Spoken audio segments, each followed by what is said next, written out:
Kwa neema hii asubuhi ya leo na siku hii njema ambayo amefanya. Hebu keti kwenye uwepo wa Bwana.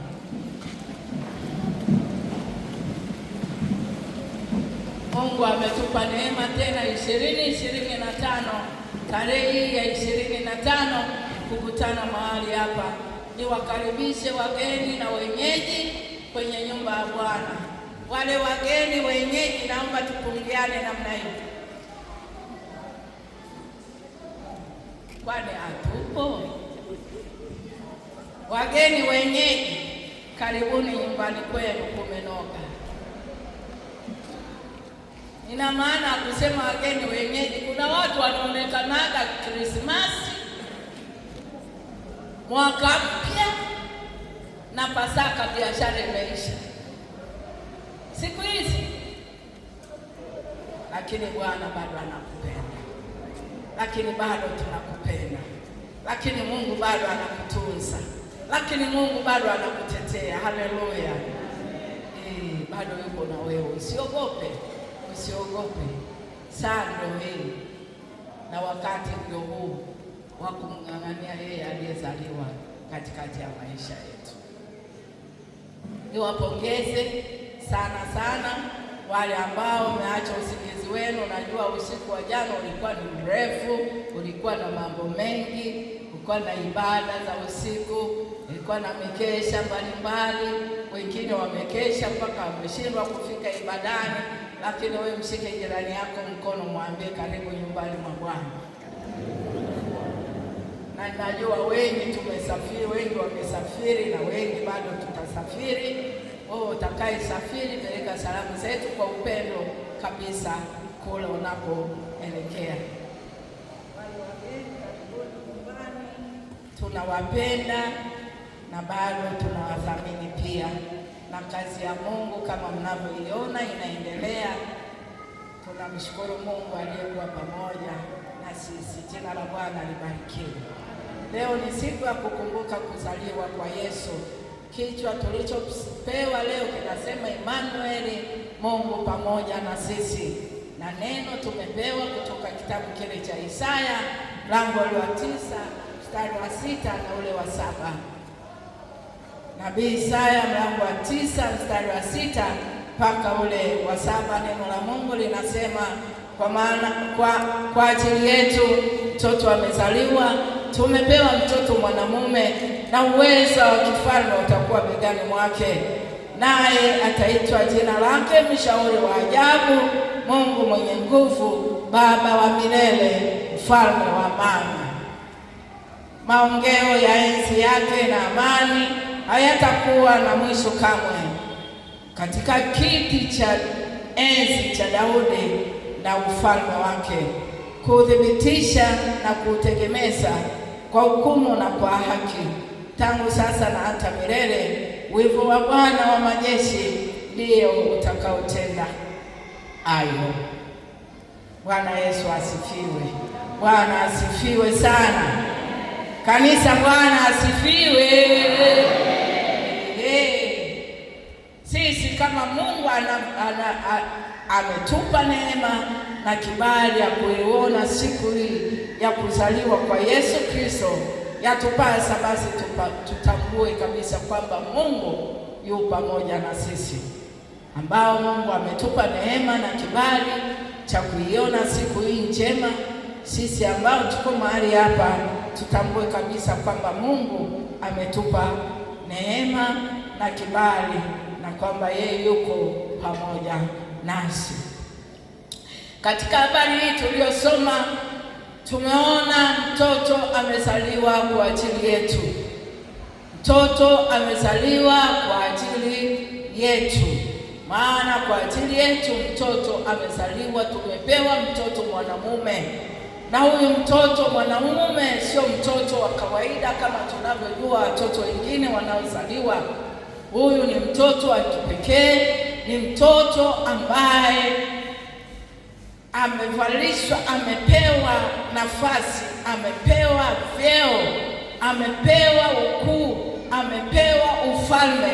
Huyu sio mtoto wa kawaida, huyu ndiye tuliopewa sisi tukaambiwa kwa ajili yetu sisi. Ina maana huyu mwenye uweza, huyu mtoto aliyezaliwa amezaliwa kwa ajili yangu na kwa ajili yako. Hebu mpigie Yesu makofi mengi mengi kwake yeye aliyezaliwa.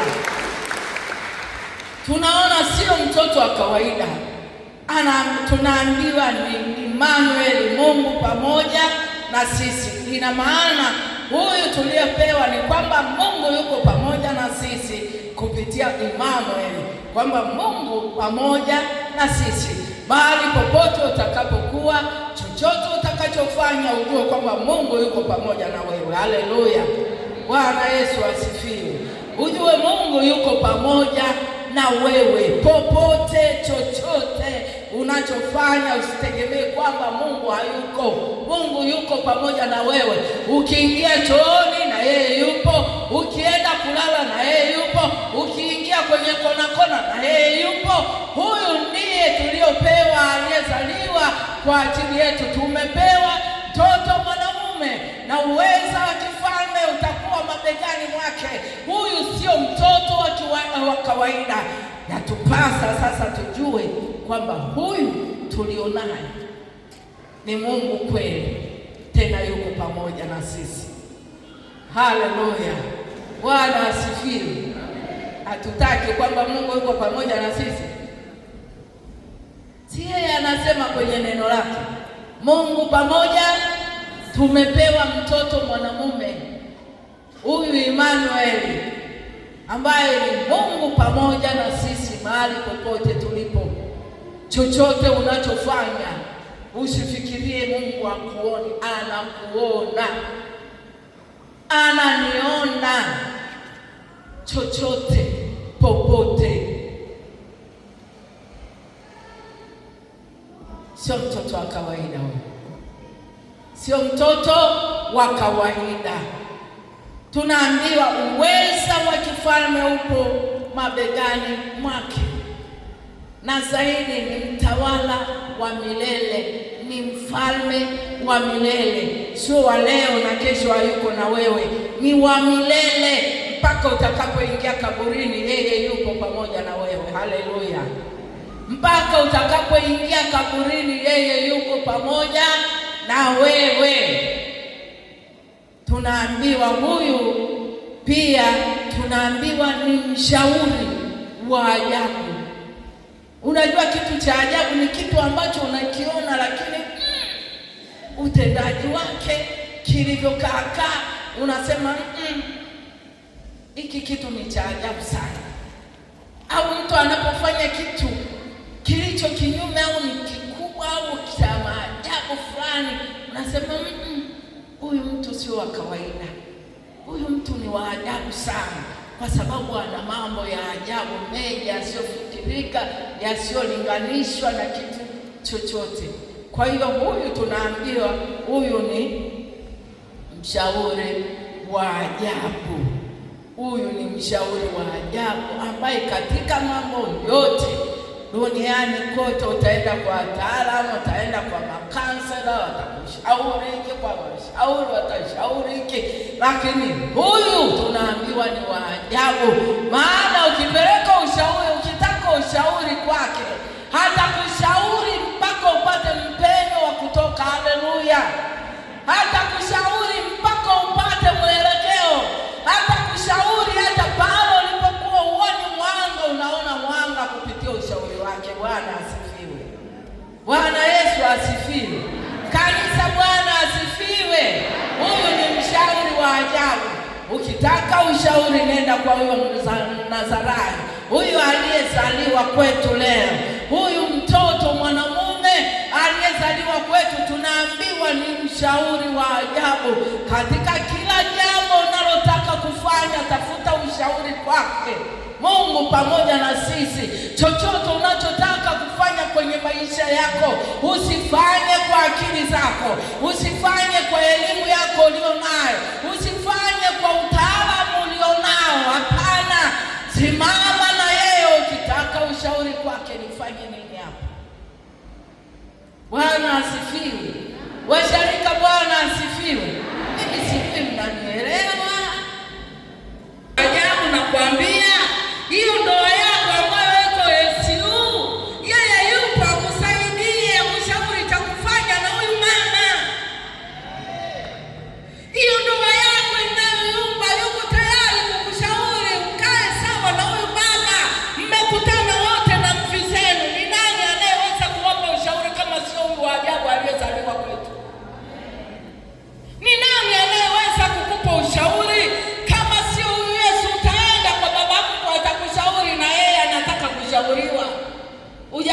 unaonaga tu uko ndani nini kinaendelea, lakini nje ukioni.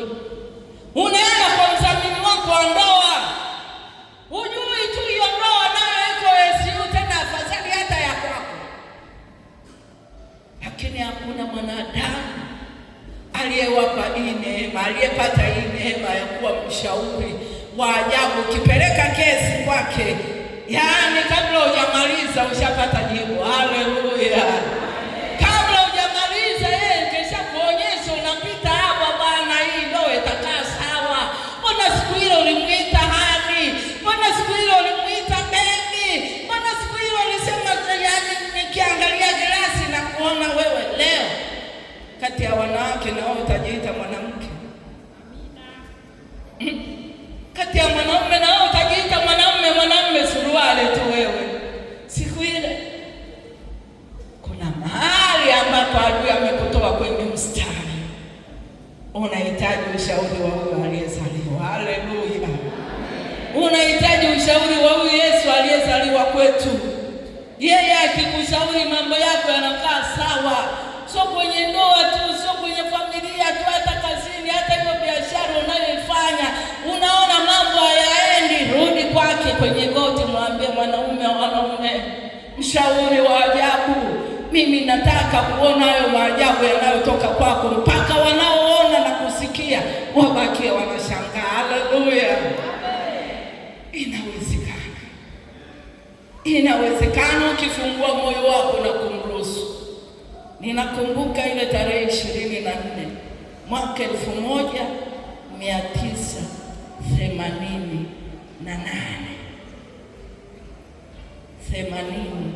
1988 nikasikia kwa ajili yenu mtoto amezaliwa, tumepewa mtoto mwanamume na uwezo wa kifalme utakuwa begani mwake. Nikatamani huyu mwanamume na mimi nimpate. Nikatamani huyu Yesu na mimi nimpate, sio kwa kuigiza, kwa kumaanisha kufungua moyo wangu na kumwambia Yesu, mwanaume, ingia ndani, badilisha historia ya maisha yangu. Badilisha historia ya maisha yangu. Akazaliwa kweli ndani ya moyo wangu. Sio kuigiza wala kufatisha.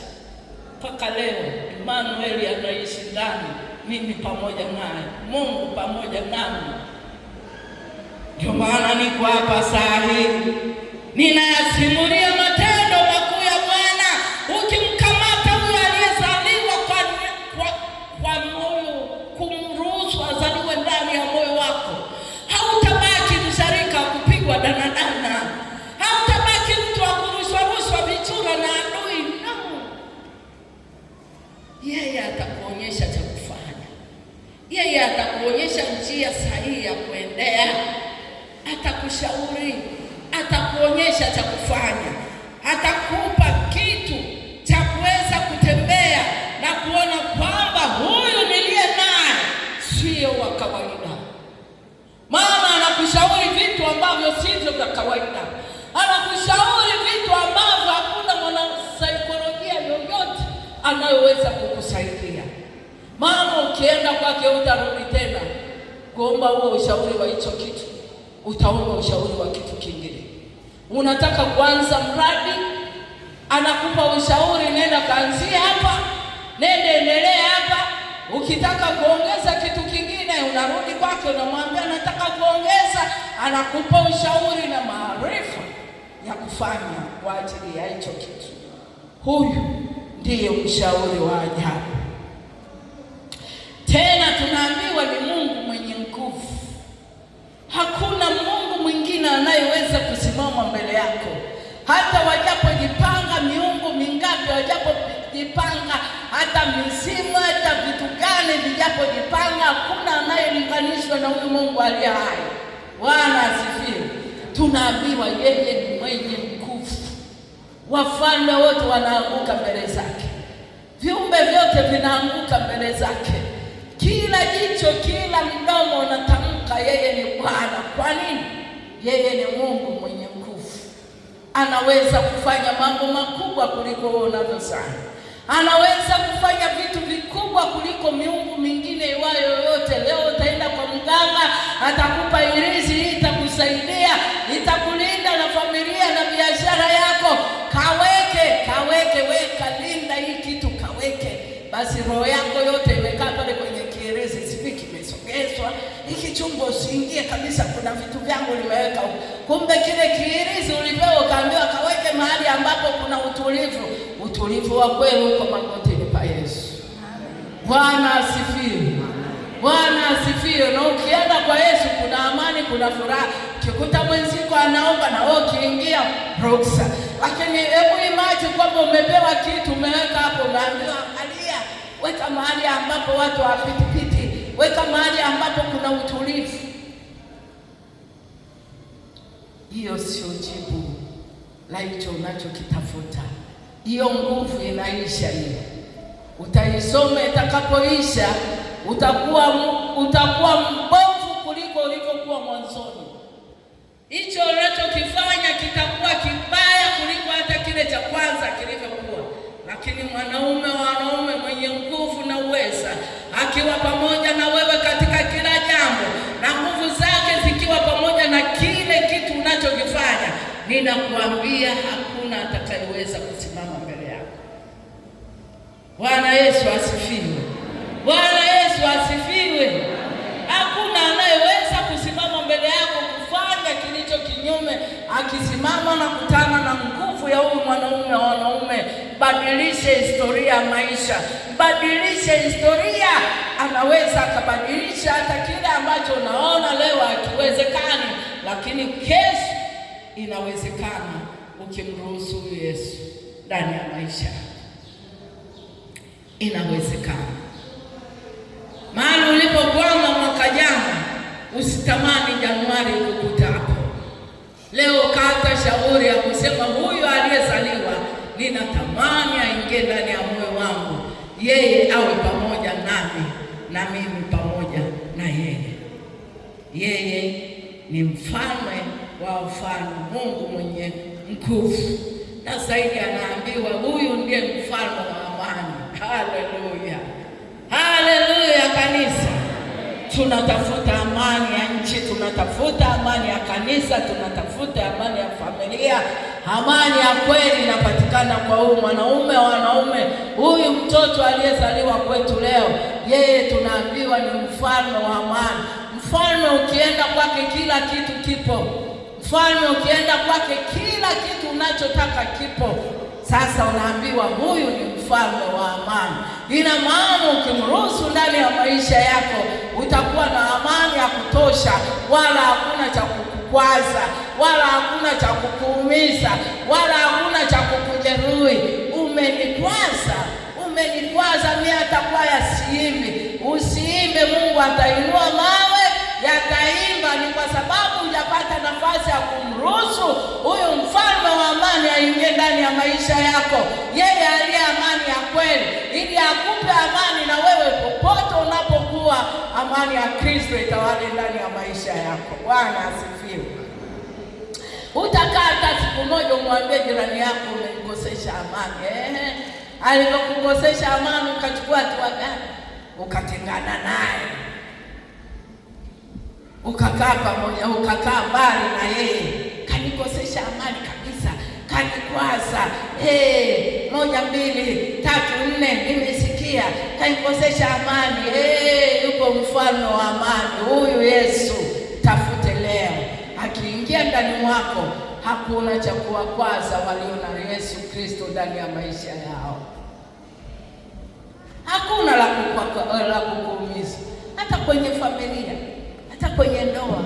Baba nani, umetoka nyumbani kabisa na shatu umeweka hapo, ondoka, nasema mimi naondoka, ngoja niende huko mbele kwa mbele huko, kisa amani ya wewe. Mama umekosa amani, wewe rudi kwa Yesu mfalme wa amani, atakupa hiyo amani. Utavaa nguo nyumbani kwa mkeo, utamwambia mama nimekaa vizuri, nageuka, baba ngoja nikutengeneze kola. Kwa nini? Mfalme wa amani ametawala kwenye familia. Bwana asifiwe. Bwana asifiwe. Ukibeba hilo shati unaenda kuvalia getini, wewe kavae kifungo, utafunga huku, kingine kiko huku. Wewe baba leo hujatoka nyumbani bosi ni Kwani vipi shati iko huko wanabakia wanacheka, anajua mwezi mchanga tayari. Kumbe amani imekosekana ndani ya familia, amani imekosekana ndani ya nyumba. Unaondoka unaenda kazini, hasira zote unapelekea wafanyakazi wenzako. Hiyo sio sawa. Yupo mfalme wa amani aliyezaliwa kwetu siku ya leo. Bwana asifiwe. Bwana Yesu asifiwe. Ukiwa na amani, hata kama ni bosi, ukiingia nyumbani, wale wafanyakazi wenzio walioko chini wanaona bosi ameingia na kicheko cha tumaini, kicheko cha furaha kwamba mmekutana tena. Kuna wengine mnatoka mnaenda kazini, ukifika nyumbani unasikia jirani yako kagongwa na bodaboda, amekufa, ni mfanyakazi mwenzio. Kirudi leo kwa sababu unaye mfalme wa amani, una amani, una furaha. Jamani, mmeamkaje? Habari za nyumbani, mambo yanaendaje za tangu jana? Huyo ni bosi ambaye mfalme wa amani anatawala maisha yake. Bwana asifiwe. Bwana Yesu asifiwe. Sio bosi unaingia ofisini unaanza kupewa jina. Noko kaingia na yale majina mengine si tunajua. Kwani hatufanyagi hivyo? Kwani hatuna majina huko maofisini kwetu? Tunayo. Hata sisi mmetupa majina huko ndani na tunajua, lakini tunatembea katika kusudi la Mungu. Bwana asifiwe. Bwana asifiwe. Kama hilo jina liko ovyo ovyo, tamani huyu mfalme wa amani abadilishe hiyo historia. Haleluya. Mungu anaweza akafanya mambo makubwa katikati ya maisha yetu. Tusibaki kwenye historia ya Krismasi, tumevaa vizuri, tumekaa vizuri, tumeandaa na mapochopocho kule nyumbani, na kwambia wengine tumechinja mambuzi makubwa. Tunatamani tukirudi tukae tu. Kama hakuna amani, nakwambia hata huo mkuyu hakuna. Uongo kweli? Hakuna. Hata kama kipo, furaha hakuna ya kukaa pamoja kula. Umeandaa tu historia kwamba nimewaachia pilau, watakula watani, lakini ndani ya moyo wako, ndani ya mioyo yetu amani ipo. Amani ipo. Amani ikiwepo, Bwana, utaona huko nyumbani mambo yanavyokwenda. Shamra kuanzia kanisani mpaka nyumbani, maisha yanaenda, furaha ya huyu mfalme wa amani aliyezaliwa kwetu. Nikushauri mtu wa Mungu, mimi tangu mwaka ule mwenzenu, huyu mfalme wa amani nilipi utalileta kwangu, linipige mkenge, utakwama wewe. Ngoja mkamkwaze mwiji, njoo, utakwazika wewe. Hana utakachokileta sicho utakachokipokea, takuachia kingine. Chote mfalme wa amani anabadilisha historia. Sivyo nilivyokuwa mabinti mpwe dada nakupenda, unaandika chura, unachora ramani isieleweka, unatafuna kucha mpaka kidole kinakuwa chekundu. Mwambie ninaye mfalme wa wafalme kwenye maisha yangu. Utanielewa saizi. Utakapopigwa mweleka ndipo utakapojua mfalme wa amani anaweza kukusaidia. Huyu Mungu mwenye nguvu anaweza kukutia nguvu katika pito lolote unalokutana nalo, na akakuvusha ukasimama imara kama kijana shujaa Daudi, kijana shujaa Yusufu, ukasimama na huyu mfalme wa wafalme aliyezaliwa ndani ya maisha yetu. Amani ya Kristo ikaendelee kutawala maisha yetu kila inapoitwa leo katikati ya maisha yetu. Tukimkubali huyu, yeye anabadilisha historia, anabadilisha historia. Tamani sana kumjua huyu aliyezaliwa, na sio kutembea katika mazoea. tusitembee kwenye mazoea ya Krismasi, kwamba Krismasi iko tunatembea hivyo. Huyu Mungu aliye pamoja na sisi tutamani sana kutembea na yeye. Ukimjua huyu, basi Mungu yuko mahali popote na wewe unapopita. Hata katika gumu unalokutana nalo, yeye yuko pamoja na wewe. Tamani sana kumkaribisha ndani ya maisha yako. Yeye ni mweza wa mfalme, uweza wa kifalme, nimesema huko begani mwake. Yesu ni mshauri, anaendelea kutushauri kwenye maisha yetu, ndoa, kwenye biashara, kwenye elimu. Mwanadamu atakushauri, ataenda kukusema huku na huku, lakini Yesu akiachilia kwake, akikushauri, yeye amemaliza, utaona baraka zake. Yesu ni mwenye nguvu. Hizi nguvu zinaweza kukusaidia, zinaweza kukutoa mahali ulipokwama, zinaweza kukuinua mahali hata kama adui alikuwa amekushikilia mahali. Yesu mwenye nguvu akazidi kukushika na mruhusu yeye mwenye nguvu azaliwe tena ndani ya maisha yako. Anasema tena yeye ni Baba wa milele, Baba wa milele, Baba asiyekuwa na mwisho. Kwa Baba kila kitu kipo. Kwa Baba kuna utoshelevu. Hakuna mtu mwenye Baba anapata shida. Baba anayejielewa, Baba anayejua mimi nina watoto, Baba anayejua mimi ndiye ninayetunza familia, Baba anayejua kwamba mimi ni kichwa cha familia. Hakuna shida. Huyu ni Baba wa milele. Yesu anakuambia yeye ni Baba wa milele, kwamba kwake kuna kila kitu. Si unajua kuna wababa wengine wametelekeza familia, wapo. Lakini tunaambiwa huyu Yesu ni Baba wa milele. Tukikubali yeye achukue nafasi, kwamba kwake tutapata kila kitu. Baba kama baba, mtoto akiwa na shida, cha kwanza nakimbilia kwa baba, ninadaiwa ada, uniformu imeisha, hiki. Watoto wanajua yuko baba. Kwa hiyo sisi, yuko Yesu anayeweza kutusaidia katika mambo yote kama baba. Ukiwa na upungufu, ukienda kwake ni baba, anakuambia usipate shida, chukua mwanangu, niko kwa ajili yako. Bwana asifiwe. Niko kwa ajili yako. Yeye ni baba. Yeye ni baba, ana uwezo, ana nguvu. Ukimpata huyu Baba wa milele, hautapungukiwa na kitu chochote.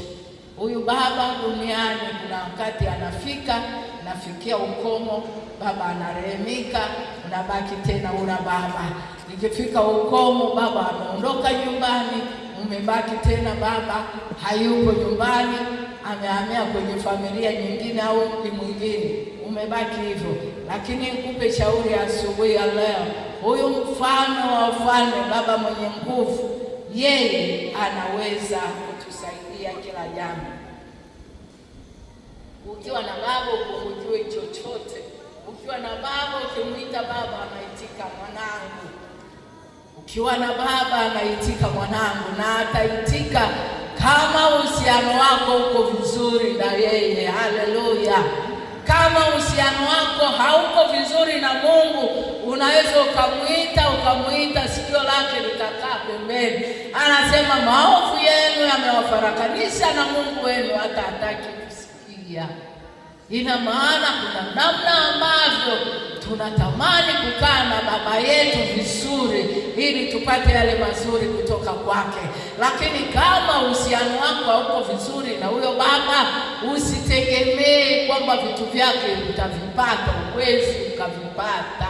Ndio maana nasema turuhusu Yesu Kristo azaliwe ndani ya mioyo yetu, ili atupe vile vilivyo vya kwetu, zile hazina zilizofichika sirini atupe, kwa sababu ni haki yetu tunapomruhusu apate nafasi ndani ya maisha yetu. Ninamshukuru Mungu aliyenipa neema hiyo ya kumjua Yesu kipindi hicho cha ujana, na mpaka leo nasimulia matendo makuu aliyonitendea nikiwa kijana, nimekuwa mama na sasa naitwa bibi. Ni kwa sababu neema ya Mungu inaendelea kunisitiri. Wema wake unazidi kunifunika. Uweza wake na nguvu zake zinazidi kunifunika. Bila yeye nisingefika mahali hapa. Ukienda ukiangalia tuliozaliwa nao mwaka mmoja kama mimi, wengine ni wababu, ishakongoroka mpaka meno. Shetani kesha waweka mapengo kila mahali. Kwa nini? Hawajajua yupo msaada. Yesu Kristo amezaliwa kwa ajili yetu. Tukubali azaliwe ndani ya mioyo yetu. Tukubali afanyike Bwana na Mwokozi kwenye maisha yetu. Tukubali huyu mfano wa mfalme anayeweza kubadilisha historia, anayeweza kukushauri, anayeweza kukupa nguvu za kushinda mahali ulipokwama. Ni laiti tungefunuliwaga haya mapato juu yaliyoko huko ndani kwenye majumba ya watu. Ungesema Yesu turehemu. Lakini neema ya Mungu ipo. Huyu aliyezaliwa kwetu tumruhusu ndani ya nyumba zetu. Bwana asifiwe. Kuanzia kwenye familia mpaka ndani ya mioyo yetu tumruhusu, ili afanyike mfalme katika maisha yetu. Umekosa amani kwenye familia, kwenye ndoa, kwenye kazi na mahali popote ulipo, nenda kwake. Yeye anaweza kukupa amani. Anaweza akarejesha amani ya familia. Anaweza akarejesha amani ya ndoa yako. Anaweza. Tumruhusu Yesu azaliwe ndani ya mioyo yetu. Yeye aliye kila kitu kwenye maisha yetu. Tukimruhusu atakaa ndani na atafanya makao kwetu, na tutauona wema wake na fadhili zake katikati ya maisha yetu. Naomba tusimame. Jina lake Immanueli, Hosana. Jina lake Immanueli, Hosana. Jina lake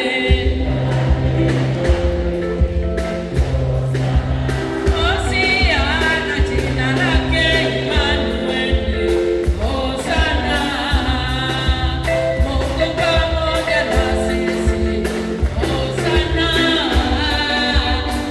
Shauri wa ajabu, Hosana. Jina lake Hosana. Hosiana. Jina lake Immanueli, Hosana. Mfalme wa amani, Hosana. Kimbilio la wanyonge, Hosana. Jina lake Hosana. Hosiana. Jina lake Immanueli, Hosana. Mungu wetu na Baba yetu, katika jina la Yesu Kristo mwana wa Mungu uliye hai, asante Adonai, asante Elohim, asante mwamba na kimbilio letu. Wewe mfalme wa amani, Mungu mwenye nguvu na uweza, asubuhi ya leo tunakuja kwako jinsi tulivyo. Tumekaa mbali na wewe, tunaomba tukubali Bwana. Turuhusu Yesu uingie ndani ya mioyo yetu, ufanye makao kwetu, ubadilishe historia ya maisha yetu. Bwana, tuendelee kukuona, tuendelee kuona uweza wako, tuendelee kuona nguvu zako uliyezaliwa katikati ya maisha yetu. Baba, tuseme nini mbele zako? Tunajua Yesu, pasipo wewe sisi hatuwezi. Tunahitaji neema yako, tunahitaji kibali chako. Mkono wako Kristo ukae pamoja nasi. Tuliokosa amani, Yesu, rudisha amani kwenye familia, rejesha amani kwenye ndoa, rejesha amani kwenye kazi zetu. Bwana, tuliokosa nguvu, Mungu tutie nguvu hata katika afya zetu, hata katika miili iliyo dhaifu. Bwana, ukatutie nguvu na ukatusimamishe tena, tukaendelee kuyasimulia matendo yako makuu. Baba, tuseme nini mbele zako? Tupe neema Yesu Kristo ya kukuruhusu ndani ya mioyo yetu, uzaliwe kwa upya ndani yetu, nasi tuendelee kuyasimulia matendo yako makuu, na utukufu na heshima na adhama tunarudisha mbele za kiti chako cha enzi, katika jina la Yesu Kristo. Baba, tunaomba na kushukuru. Amen. Naomba tukae.